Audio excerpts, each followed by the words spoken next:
But साहब आज की इनिंग्स आपने यकीनी तौर पर देखी कि 556 रन्स, इज इट इनफ आप समझते हैं, या फिर जिस तरह की क्रिकेट अभी इस वक्त इंग्लैंड खेल रहा है और बहुत तेज खेल रहा है, जो बेसबॉल का एक पूरा तरीकाकार रहा है, 94 रन्स प्लस कर चुके हैं? मेरा ख्याल है कि पाकिस्तान ने दो चीजें की हैं। पाकिस्तान ने इंश्योर किया है तो पाकिस्तान जो है वो लंबा भी खेले, टाइम भी जो है वो उसको यूटिलाइज करे और सारे रन भी लंबे करें। अच्छा बट साहब आपकी लाइन में डिस्टॉर्शन है, मैं रिक्वेस्ट करता हूँ कि ज़रा दोबारा से फ़ोन करें और ये डिस्टॉर्शन जो है ये मसला हल हो।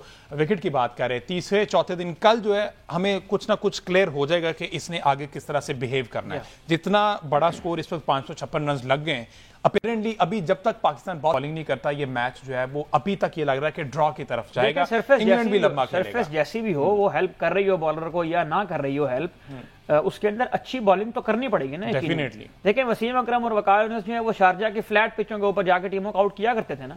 तो फिट पिच का फ्लैट होना, पिच की कंडीशन जैसी मर्जी हो उसको इस्तेमाल करना आना चाहिए, ये सलाहियत असल में पैदा करने की बात हो रही है। और इन फ्लैट पिचेस के ऊपर भी हमने, पाकिस्तान की टीम ही थी ना जो बांग्लादेश से इस तरह की पिचों के ऊपर ही आउट हुई, पाकिस्तान की टीम ही थी जो इंग्लैंड के खिलाफ फ्लैट पिचों के ऊपर आउट होती रही। और अगर पिछले आपको मैं दौरे की याद दिलाऊं तो वहां पर मुल्तान के अंदर भी टेस्ट मैच खेला गया था, पाकिस्तान 175 रन नहीं कर पाया था। तो यकीनन अगर आपके अंदर ये सलाहियत हो कि आप कंडीशन को इस्तेमाल कर लें अपने हाथ में, तो वो पिच फ्लैट हो, पिच हेल्पफुल हो, पिच जिस तरह की मर्जी भी हो, उसके ऊपर ग्रास हो या ना हो, आप परफॉर्म कर जाते हैं। ठीक है सलमान भट्ट साहब, अगर आवाज क्लियर है तो बताइएगा। आप कह रहे थे दो फैक्टर आज इंपॉर्टेंट है पाकिस्तान की तरफ से। मेरा ख्याल है कि पाकिस्तान ने टाइम भी अपना बैट आउट किया और साथ में रन भी इंश्योर किए कि 500 से प्लस जाएं। और देखिए आप इंग्लैंड की पेस पे आपके लिए खेलना मुश्किल है। आप विकेट्स भी लूज कर चुके हैं और आपका ऐसा कोई प्रीवियस तजर्बा भी नहीं है कि आप इस रन रेट के साथ खेलते जाएं और आपकी बाकी बैटिंग भी उस तरह रिस्पॉन्ड करे। तो उसमें जरूरी था कि आप टाइम भी लें और रन भी करें। इंग्लैंड तो ऐसे ही खेलता है, उनके 90 रन देख के अगर कोई परेशान हो रहा है तो फिर लगता है वो क्रिकेट नहीं देखता, क्योंकि इंग्लैंड जैसी मर्जी कंडीशन हो वो इसी तरह खेलते हैं, या आउट हो जाएंगे या रन करेंगे। तो पाकिस्तान के ट्राई करना है उन्हें आउट करके अच्छी लाइन पे बॉलिंग करनी है, अपने फील्डिंग सेट करनी है, देन होप कि वो चीजें जो वो एक्सपेक्ट कर रहे हैं ना वो हो जाए। सही जी अहमद साहब क्या कर रहे हैं? मैं इसमें ऐड ये करना चाह रहा था कि अगर आप देखें जिस स्टेडियम के अंदर मैच हो रहा है मुल्तान के अंदर, तो मुल्तान के अगर हम प्रीवियस रिकॉर्ड की बात करें तो मुल्तान स्टेडियम जो अपने अंदर 30,000 तमाशाइयों को समोने की गुंजाइश रखता है, यहाँ पर अब तक 6 टेस्ट मैचेस खेले गए। 3 टेस्ट मैचेस जो है वो पहले बैटिंग करने वाली टीम ने जीते, 2 टेस्ट मैचेस जो है वो बाद में बैटिंग करने वाली टीम ने जीते। इसमें अगर आप एवरेजेस निकालें चारों इनिंग्स के स्कोर्स की, तो आपको सबसे ज्यादा रन की एवरेज नजर आएगी सेकंड इनिंग्स के अंदर। सेकंड इनिंग में यहाँ सब ज्यादा रन बनते हैं और सबसे कम रन जो है वो यहाँ पर फोर्थ इनिंग्स के अंदर, और उससे अगर हम थोड़ा सा ग्रेजुअली उसको कंपेयर करें तो थोड़े स्लाइडली बेटर रन जो है वो थर्ड इनिंग में बनते हैं। तो फर्स्ट और सेकंड इनिंग में यहाँ आमतौर पर ज्यादा रन बनते हैं और थर्ड और फोर्थ इनिंग्स के अंदर आके यहाँ पर ये जो एवरेज रन है ये तकरीबन 100-120 के रन के अंदर जो है वो गिर जाता है। और यहाँ पर अगर हम देखें तो सबसे ज्यादा जो विकेटें हासिल की हैं वो भी एक लेग स्पिनर है, दानिश खलील ने यहाँ पर 5 टेस्ट मैच खेले, उन्होंने 22 आउट किए हैं। और सबसे अच्छा इनफरादी स्पेल आपको याद होगा पिछले साल यहाँ पर अबरार अहमद ने ही करवाया था।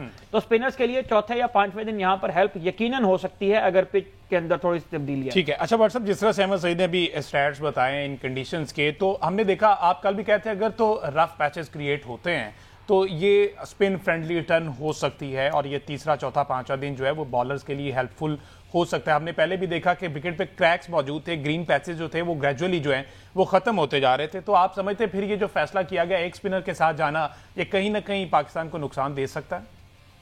देखिए पाकिस्तान ने इस तरह नहीं सोचा जैसे हम बात कर रहे हैं। पाकिस्तान टीम ने जब टीम बनाई है तो उन्होंने देखा होगा कि हमारा सेकंड स्पिनर जो है वो खेले आगा सलमान, क्योंकि वो बैटिंग लेंथ भी बढ़ाना चाह रहे। तो आप दोनों में से एक चीज कर सकते हैं जी।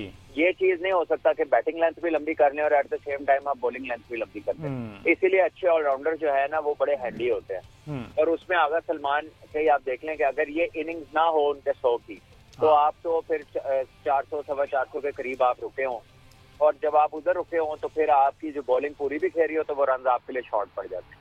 तो यू नो आपने एक चीज ऑप्ट करनी थी। और Agha Salman decent off spin bowling भी कर लेते हैं, शायद इसीलिए वो उनके साथ जाने में कंफर्टेबल रहते हैं कैप्टन के। बैटिंग लेंथ लंबी हो जाती है और बैटिंग जो है पाकिस्तान का कंसर्न रही है स्पेशली सेकंड इनिंग्स के अंदर बहुत सारे टेस्ट मैचेस में। तो आई थिंक ये आप you can go one of these two ways, you can't go both ways. बिल्कुल। अच्छा, और बहुत साइम अयूब भी जो है वो थोड़ी बहुत बॉलिंग यकीन कर लेते हैं, साउथ शकील बॉलिंग कर लेते हैं, तो जरूरत पड़ने पर कुछ ओवर जो है वो करवाया बिल्कुल हो सकता है। बट साहब, सलमान की अली आगा की आप बात कर रहे थे, माशाल्लाह से कंसिस्टेंट दिखाई दे रहे हैं और बहुत से लोगों के लिए एग्जाम्पल सेट कर रहे हैं कि आप इस तरह से अगर करें तो आप डेफिनेटली स्कोर करेंगे। और आज जिस तरह से उन्होंने 104 रन की इनिंग्स खेली है, ये 100 बहुत ज्यादा मैटर करता है। अगेन वही बात कि आप 400 450 पे खड़े हुए थे और उसके बाद जिस तरह की इनिंग्स सलमान ने खेली है, और बाबर की तरफ से कुछ मिसिंग दिखाई दिया, और रिजवान, अगर ये दो भी अपना कंट्रीब्यूट कर देते तो हम मजीद बड़ा टारगेट जो है, मजीद बड़ा स्कोर जो है वो बोर्ड पे सजा सकते थे। देखें हमजा, मुझे तो लगता है आपका प्लान 1000 स्कोर कराने का मौका कभी कभी मिलता है बड़े रन करने का। अगर बाबर कर देते तो फिर सलमान आगा की बारी नहीं आनी थी। ये टीम में ऐसे ही चलता है, कोई आउट ऑफ फॉर्म होता है, कोई इन फॉर्म होता है, ये रिपोर्ट्स नहीं है। हम कह रहे हैं सलमान आगा की थोड़ी सी टेस्ट क्रिकेट देख के कि वो एग्जाम्पल सेट हो गया, तो जिस बंदे ने 3 साल डिफरेंट जगहों पे एग्जाम्पल सेटिंग की है, या विराट कोहली ने तो पूरी जनरेशन के लिए एग्जाम्पल सेटिंग की है जितने उन्होंने रन किए, तो फॉर्म उनकी भी गई थी और फॉर्म चली जाती है। तो इसी तरह ये टीम गेम है, आज उनकी गई है तो नीचे वाले रन कर रहे हैं, नीचे वाले रन जब इनकी बारी नहीं आती, जब ऊपर वालों की फॉर्म होती है, तो ये क्रिकेट ऐसे ही चलती है। सारों के सारे लड़के 100 कर दें तो फिर तो 1100 स्कोर हो जाए। और जिस तरह की क्रिकेट है वैसे इंग्लैंड की, उनके लिए ऐसा पॉसिबल है, वो कुछ भी कर सकते हैं। क्योंकि अहमद सईद साहब अभी देखिए ना, 96 रन पे एक खिलाड़ी आउट और दूसरे दिन का खेल जो है वो खत्म हो गया। लेट्स सी कल जब ये फ्रेश फेसेस आएंगे दोबारा से, क्योंकि आज तो पूरा दिन फील्डिंग की, उस तरह से एक्टिव नहीं दिखाई दिए, और ऑली पॉप भी मेरे ख्याल पहले ही आउट हो गए। लेकिन देखिए, अगर आप देखें जिस ट्रेजेक्टरी के साथ शाहीन शाह अफरीदी ने अगर बॉलिंग करवाना शुरू की थी, अगेन वही बात कि अगर आप टेस्ट क्रिकेट के अंदर कंसिस्टेंट लाइन लेंथ को हिट नहीं करेंगे तो मुश्किल हो जाएगा बैट्समैन को सेटअप करना। और इंग्लैंड के बैट्समैन यकीनन ऐसे नहीं है कि जिनको आप सेटअप किए बगैर आउट कर लें। आप जो रूट से ये एक्सपेक्ट नहीं करेंगे कि वो यहाँ पर आके आपको कोई ऐसा मौका दे, उनको आपको आउट करना पड़ेगा। अगेन शाहीन शाह की ट्रेजेक्टरी की अगर हम बात करें तो पहले ओवर में वो आए, उन्होंने पहली बॉल हमेशा की तरह आगे टांग पर मारा, उसके बाद 4 बॉलें उन्हें wide of the off stump की, और उसके बाद छठा बॉल फुलर मार के जो है वहां पर चौका खा लिया। नसीम शाह आए, उन्हें 1 विकेट ली, अगले ओवर में शाहीन शाह आए, उन्हें फिर स्कोर खा लिया। तो देखिए, जब आपको विकेट चाहिए होती हैं तो आपको साथ में प्रेशर भी बनाना है। तो प्रेशर बनाने के लिए जरूरी है कि अगर आपको विकेट नहीं मिल रहा तो एटलीस्ट आप डॉट बॉल तो करते जाए ना, रन्स का फ्लो तो रोके ना। इंग्लैंड की टीम ऐसी क्रिकेट जिसको बैस बॉल कहा जाता है, वो ऐसा एक ब्रांड ऑफ क्रिकेट है, इसमें रिस्क फैक्टर इन्वॉल्व है। तो लेट देम टेक रिस्क ना, उनको रिस्क लेने दें, उनको फ्रीबीज ना दें, उनको इस तरह की बॉल ना दें कि वो आपको जो है वो शॉट मारते जाएं सिर्फ इसलिए कि आपको विकेट लेने की बहुत ज्यादा जल्दी है। बिल्कुल इस तरह है, और इंग्लैंड की क्रिकेट ने माजी में भी ये साबित किया है कि वो आप कुछ भी कर सकते हैं जिस तरह की वो क्रिकेट खेलते हैं। और आज हमने देखा कि इंग्लैंड की टीम ने कैचेस भी ड्रॉप किए। ऑन दी अदर हैंड जो पहला कैच आमिर जमाल ने लिया है वो बहुत स्टनिंग था। अगर हमारे पास वो कैच पड़ा है तो ज़रा दिखाइएगा।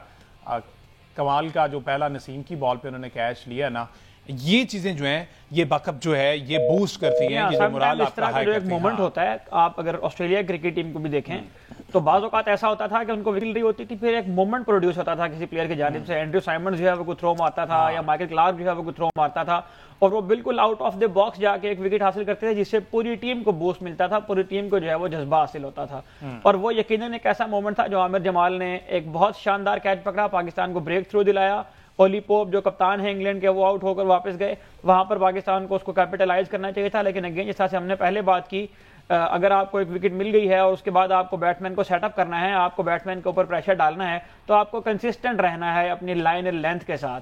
अनफॉर्चुनेटली वो नहीं हो पाया, जिसकी वजह से इंग्लैंड को बहुत ज्यादा रन मिलते गए फ्रीली, और उसकी वजह से इंग्लैंड का जो प्रेशर था वो यकीनन खत्म हुआ उस अर्ली विकेट गुजरने के बाद। इंग्लैंड ने भी यही किया जब पाकिस्तान के साइम अयूब ने विकेट हासिल की, उसके बाद बहुत जिम्मेदाराना बैटिंग की अब्दुल्ला शफीक और शान मसूद ने, और उसके बाद जब पाकिस्तान ने भी एक अर्ली विकेट हासिल करने के बाद जो मोमेंटम था उसको लूज कर दिया, उस इनिशिएटिव को 96 रन कंसीड करने के बाद। बिल्कुल इसी तरह है। और सलमान भट्ट साहब, जिस तरह से अहमद सईद साहब भी कह रहे हैं कि मोमेंटम जो है ये बहुत मैटर करता है, और अगर स्टार्ट में ही अटैक कर दिया जाए तो ये बड़ा फायदा होता है। ये पाकिस्तान इंडिया के मैच में भी अहमद सईद साहब यही कहा करते हैं कि अगर अटैक स्टार्ट से ही कर दिया जाए तो उनको अगली टीम को अंडर प्रेशर किया जा सकता है। लेकिन जिस तरह से आपने शाहीन शाह अफरीदी की बात की कि पहला ओवर रवायती अंदाज वही पता है एक बॉल अंदर आना है, और ये सारी सूरत हाल है। बट साहब मोमेंटम की बात कर रहे थे, बड़ा इंपॉर्टेंट है। स्टार्ट तो हमें पहला ब्रेक थ्रू मिल गया, ऑली पॉप नसीम शाह ने स्ट्राइक किया, कैच आउट हो गए, लेकिन उसके बाद 96 रन की इनिंग जिस तरह से बिल्ड कर दें, तो ये अगर कल ये फ्रेश आते हैं तो ये भी लंबी इनिंग्स खेल सकते हैं। और क्या लगता है कि कौन सा ऐसा बॉलर अब की जो विकेट कंडीशन हमने देखी है, आपको लगता है कि वो अर्ली स्ट्राइक कर सकता है?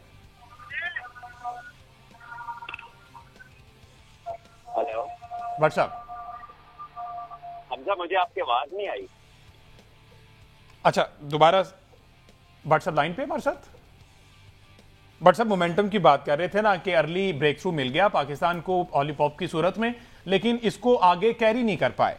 96 रन बना के अब ये कल आते हैं, फ्रेश आता है क्योंकि आज पूरा दिन फील्डिंग की है, तो कल तो फिर इनका लाठी चार्ज जो है उनको रोकना मुश्किल हो जाएगा। और आज जिस तरह से शाहीन शाह अफरीदी ने 4-5 ओवर किए हैं, वो लगता नहीं है अपेरेंटली ऐसा कि शाहीन शाह वही रिदम और वही परफॉर्मेंस जो है माजी में हुआ करती थी वो उसको कंटिन्यू कर पाएंगे। देखिए, ये तो कोच की अपनी चॉइस है ना। ये तो बड़ा क्लियर था पाकिस्तान चैंपियंस कप में कि शाहीन अपने रिदम में नहीं है। पिछले काफी मैचेस से वो बॉलिंग नहीं उनसे हो रही, ना उन्हें वो अर्ली ऑन स्विंग मिल रहा है। तो कंटिन्यूटी के अंदर अगर वो रिस्क लेना चाहते थे और उन्होंने लिया है, तो ही जमान जो उसके लिए जवाबदेह होंगे। बाकी ये है कि आपको, मैं तो इस बात का कायल हूँ कि आपको इनफॉर्म प्लेयर्स के साथ जाना चाहिए, और स्पेशली जब ऐसी क्रिकेट आप खेल रहे हो जिसके आप फाइनल में अब नहीं पहुंच सकते, लेकिन आगे आपकी चैंपियंस ट्रॉफी वनडे है, उसको उसके लिए रेस्ट करा के फुली प्रिपेयर करा के अब तैयार करते। लेकिन शायद उनके जहन में कुछ और है। अब बात यह है कि इंग्लैंड ने तो ऐसे ही खेलना है, वो अगर विकेट नहीं गिरेगी तो वो तो तेज ही खेलेंगे, ये उनका स्टाइल है, जैसे हम अक्सर डिस्कस कर चुके। बिल्कुल। तो पार्टनरशिप इस पिच पे लगेंगी, इससे परेशान नहीं होना। जहाँ पे हमारी इतनी लगी है, इतना बैटिंग पिच है, तो वो भी उनके लिए भी वही पिच है, वो भी उसमें खेलेंगे। तो बस अपने प्लान्स को एग्जीक्यूट करने की कोशिश करें और होप के लक भी आपकी साइड पे हो, अपने चांसेस अवेल करें, क्योंकि ये मैच ज्यादा इसकी जो इवेंट्स की स्पीड है ना, वो हो सकता है आखिरी 1.5 दिन में हो।